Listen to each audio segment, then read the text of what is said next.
Rasulullah SAW dia mengatakan, man mata wa alaihi dainun, barang siapa yang dia meninggal wa alaihi dainun, sementara dia masih memiliki hutang, sama dinar wala dirham, maka ketahuilah bahwa di sana, di mana? Di alam akhir, dan gerbang alam akhir itu kubur, kan? Jalan awalnya adalah kehidupan kubur. Di alam sana nggak ada dinar, nggak ada dirham, nggak ada mata uang. Udahlah, kita bayarnya nanti ya, saya bayar hutangnya kalau saya sudah masuk surga, punya harta banyak di sana. Yang ada susah dia untuk masuk ke dalam surga. Ya, mahbus, dia tertahan. Ya. Walakinnaha al-hasanat wa sayyi'at. Melainkan di alam akhir itu hanya ada al-hasanat, kebaikan-kebaikan, artinya pahala kebaikan yang kita bawa, wasayyi'at, dan juga adanya adalah keburukan-keburukan yang dia bawa dari kehidupan dunia. Hanya ada itu. Artinya apa?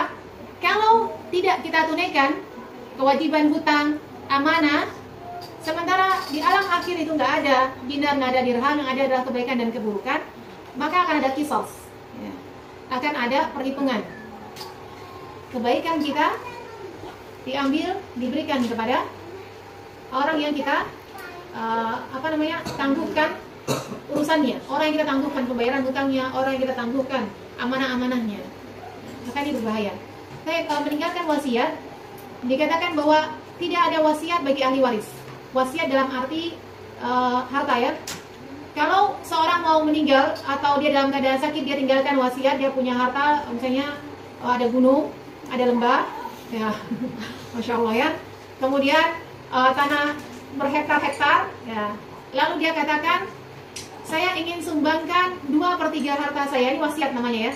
Sumbangkan harta saya 2/3 ke panti asuhan. Masya Allah, ya, orang berwasiat seperti ini. Tapi ketahuilah, wasiat tentang harta tidak boleh melebihi 1/3. Nggak boleh lebih dari 1/3. Menghitungnya bagaimana, ya?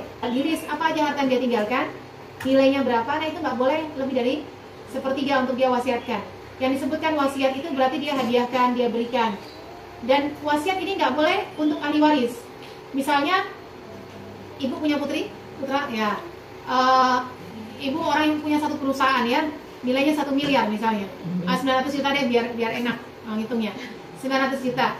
Kemudian karena ada satu putri yang ibu sayang banget, ibu bilang 300 juta itu saya wasiatkan untuk putri saya, sisanya baru dibagi waris. Nggak boleh. Kenapa? Karena putrinya adalah ahli waris, yang dia akan dapat waris, maka dia nggak boleh dapat wasiat itu, kecuali sudah diberikan, dipindah tangankan ketika masih hidup, ya, bukan bagian dari wasiat, itu nggak apa-apa.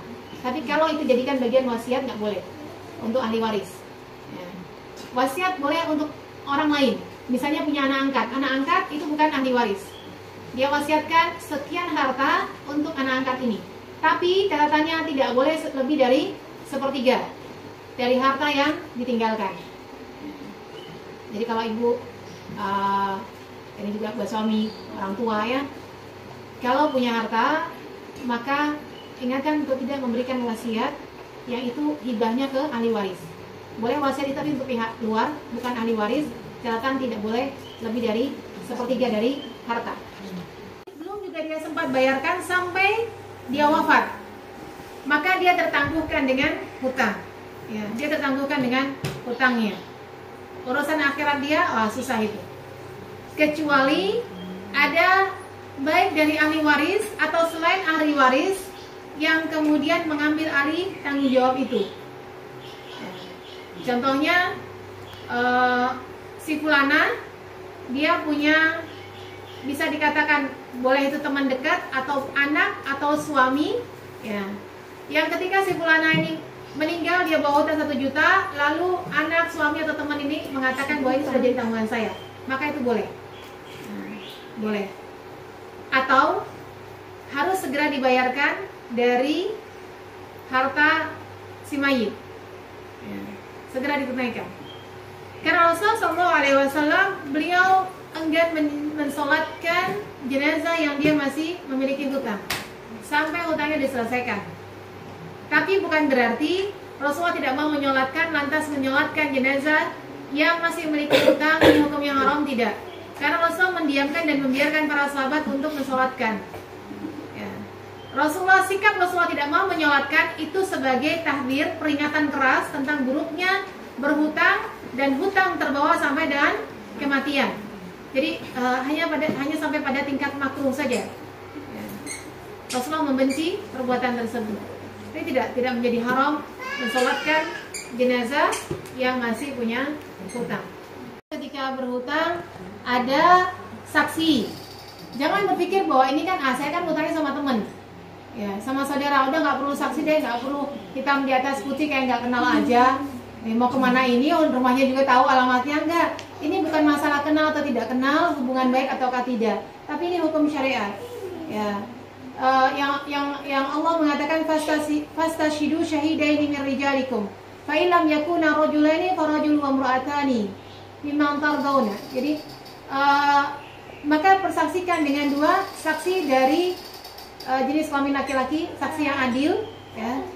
Kalau nggak ada 2 laki-laki, maka 1 laki-laki itu sebanding dengan 2 wanita, ya.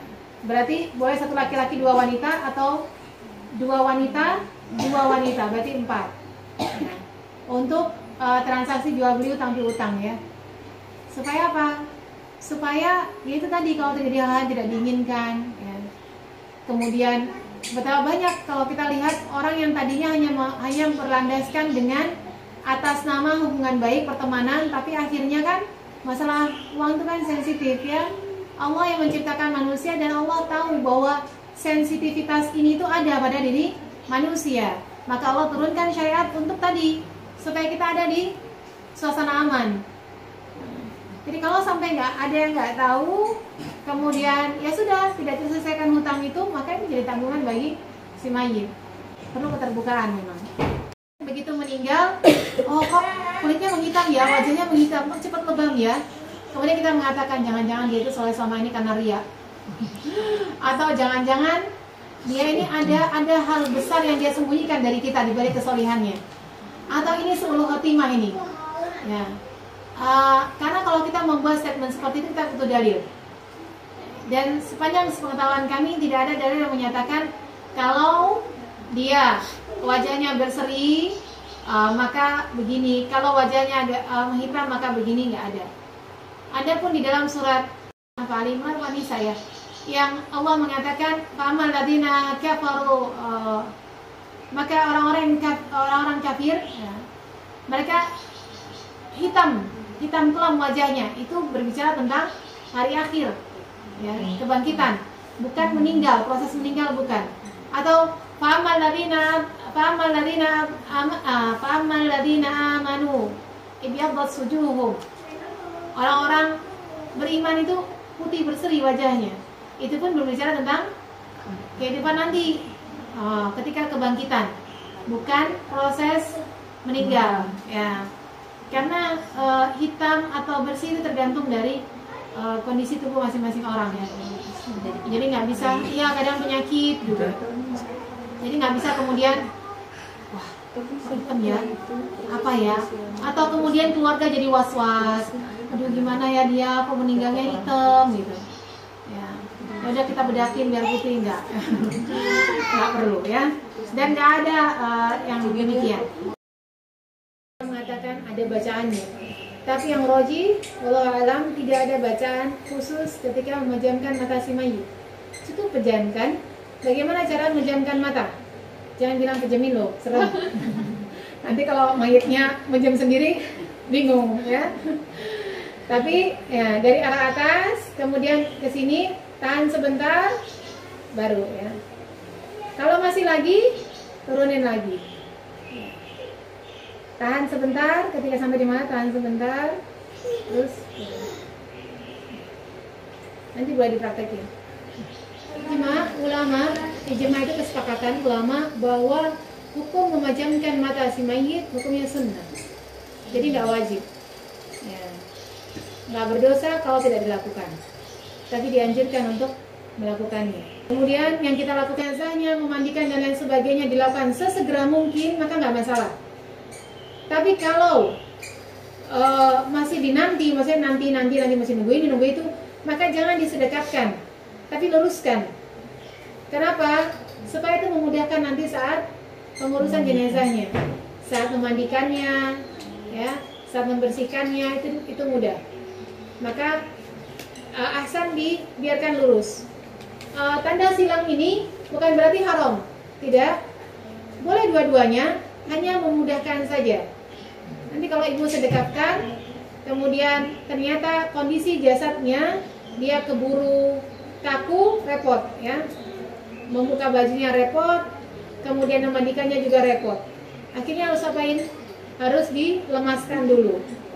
Dan melemaskan si mayit itu nggak boleh pakai air panas sendiri, nggak boleh, ya. Nggak boleh. Ada sebagian yang kemudian disiram dengan air panas, nggak boleh. Tapi dia bisa menggunakan rendaman air teh atau air hangat, ya, dibalur lembut, dipijit lembut-lembut. Nggak boleh dikasarin. Kenapa? Karena kasri azmil mayyit ka kasri hayyan. Rasulullah SAW mengatakan memecah tulang si mayit sama dengan hukumnya memecah ketika dia hidup. Artinya si mayit juga merasakan rasa sakit. Walaupun dia meletakkan jenazah di atas dipan gitu, atau yang nggak menempel langsung dengan bumi, karena jenazah yang dia langsung menempel dengan bumi khawatir aromanya lebih cepat membusuk dan segera dilepaskan pakaiannya juga terkait ternyata dalam dunia fisika itu ada korelasinya ternyata. Ya, kita tahu tentang ilmu itu kan di kemudian hari, ya. Ada pun pencariatannya kan dari zaman Rasulullah sebelum teknologi berkembang itu sudah ada untuk disegerakan pengurusannya. Kalau tatonya banyak, maka dia cukup dengan bertobat. Karena menghilangkan tato yang jumlahnya banyak sekali itu akan menyakiti dia dan lebih berat. Ya. Adapun setelah wafat, maka dibiarkan apa adanya. Jadi nggak dihilangkan, disetrika, yang ada nanti dia luka-luka. Ya. Luka-luka dan menyakiti si mayit. Bagaimana kalau, nah ini saya tambahkan nih pertanyaannya. Bagaimana kalau si mayit dia punya gigi palsu emas? Gigi palsu dari emas. Nah, saking kayanya, ya, giginya ganti emas. Ini pernah ditanyakan pada Syekh Muhammad bin Shalih Al-Utsaimin. Beliau menjelaskan bahwa gigi emas itu harta, ya, dan itu menjadi harta waris. Ya. Jadi gigi palsu emas, gigi emas palsu bukan, ya? Gigi palsu nggak ada, gigi asli emas. Gigi emas itu bagian dari harta waris yang menjadi haknya ahli waris. Maka kalau tidak sekiranya memudaratkan dan merusak rahang si mayit, maka diambil. Ya. Tapi kalau itu akhirnya menghancurkan atau merusak rahang si mayit, maka nggak apa-apa, dibiarkan. Ahli waris relakan, ya. Wah, berkurang dong satu gigi emas. Tapi kalau peruntukannya untuk memecahkan suatu kasus dan memang itu dituntut oleh pemerintah, maka ya sebatas kebutuhan. Atau misalnya karena untuk menyamakan, misalnya cari siapa nih ahli warisnya, dia nggak dikenal, terus ada yang ngaku-ngaku ini keluarga misalnya, terus jadi ahli warisnya karena si mayit ini ternyata kaya gitu. Maka kalau itu dibutuhkan, artinya ada manfaat yang lebih besar, maka dibolehkan sejauh kebutuhan saja. Ya. Kemudian kalau misalnya dia meninggal di negeri kafir, bagaimana kalau dia nggak punya identitas? Ya. Maka ulama membahas tentang ini, bisa dilihat juga di kumpulan fatwa, Majmu' Fatawa atau Fatwa Lajnah Daimah lil Ifta. Kalau seorang meninggal di satu tempat dan tidak dikenal identitas agama dia apa, maka dihukumi dengan pertama, kalau dia laki-laki, dilihat apakah dia berkhitan ataukah tidak. Ya. Kalau dia berkhitan, ya, maka muslim. Kemudian yang kedua, dilihat mayoritas penduduk. Ini juga menjadi dalil bahwa jangan berlibur di negeri-negeri kafir, apalagi nggak bawa identitas. Karena ketika dia meninggal tanpa identitas, dia dihukumi dengan mayoritas. Ya. Hukum mayoritas. Kalau dia meninggal di Banten nggak ada identitas perempuan ya, maka dihukumi mayoritas penyelenggaraan jenazahnya dengan muslim. Ya. Allah alam besar. Dan berlaku aturan-aturan muslim bagi si mayit.